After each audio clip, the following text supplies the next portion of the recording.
The 2019 World Athletics Championships kick off shortly in Doha, Qatar, with Kenya beginning its medal hunt from midnight in the women's marathon. We now join Mike Okinyi, who is in Doha, to give us the very latest. Mike, how are you? Who should our eyes be on this evening? Of course, we are expecting a very good performance from our Kenyan women tonight. Who should our eyes be on?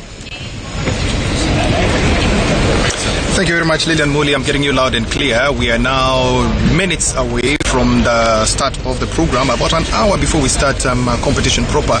We are just doing the preparations. We are at the BS Center where everything is happening. We've run away from the heat and the humidity outside because it's crazy. We are doing 38 degrees today and humidity is about 82%. So you can imagine, I go out, I take out my specs like this, it looks like somebody poured steam on them. That is how high the humidity is.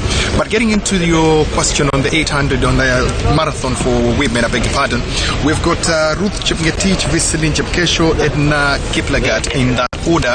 And I think Edna Kiplagat is where you should put your money on because she's two-time world champion and then she's going into this marathon with a lot of experience, Lillian, because she's won twice. She knows what it takes to win the world championship and it's not going to be easy for anyone because of the humidity and the kind of temperatures that will be here. And remember, they're running from midnight.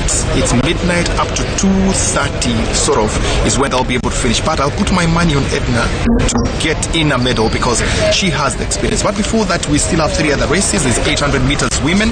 That will be the first race that will be running at about 5:10. It's about an hour from now.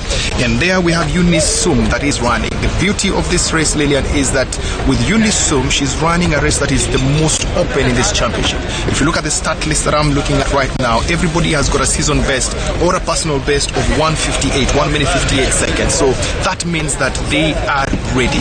They are ready and it is an open race. If she gets her tactics right and her cards right, then she should be able to go in for a medal. But this is just round one. There's still semi-finals and the finals to come. Then we've got the 3,000 meter steeplechase that will be run at about 6:55.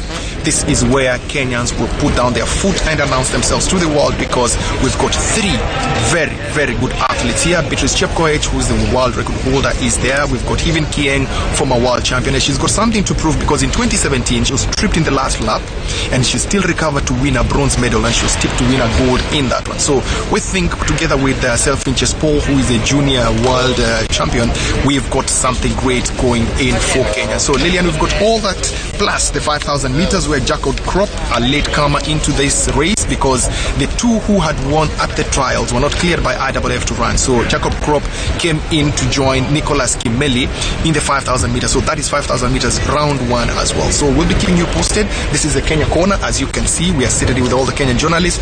On the far left there, that is Philip Mushiri from our own Radio Citizen. He is working here with us. This is Mwamba behind me from the Nation Media Group. So it's a good brigade of Kenyan journalists that will be covering this championship beginning this evening, Lillian.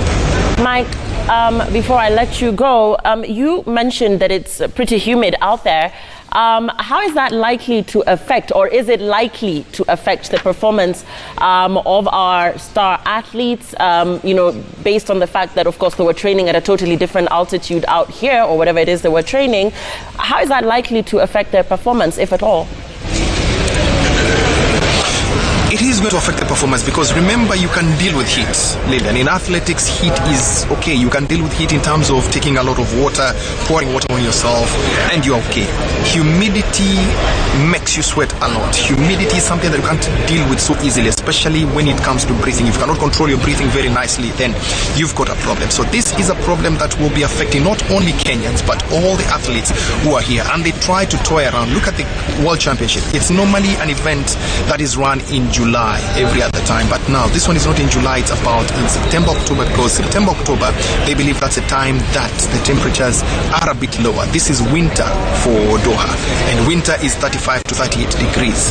We are dreading Tuesday next week because Tuesday the temperatures are projected to be at 42 and humidity of 92%. So you walk outside, you're sweating already, even before you do anything else. So a lot of fluids are needed, a lot of energy conservation is needed from the athletes. records. Here, it's not about using all your energy and going for records. No, here is about being tactful and winning records. So how best you contain yourself, how best you deal with the humidity from the medical and the team officials is what will make these athletes perform best. It's not about who's best in this race right now. Everybody's a qualifier here, remember. Everybody has come here by their right of having hit the qualifying mark. So if you're able to deal with the humidity best, then you've got one up on the rest of the field. Okay, thanks for that, Mike. That's Mike Okinye reporting to us live from Doha. As he's mentioned, the 2019 World Athletics Championships kick off tonight in Doha, I believe at about midnight our time, and we're going to be looking forward to that.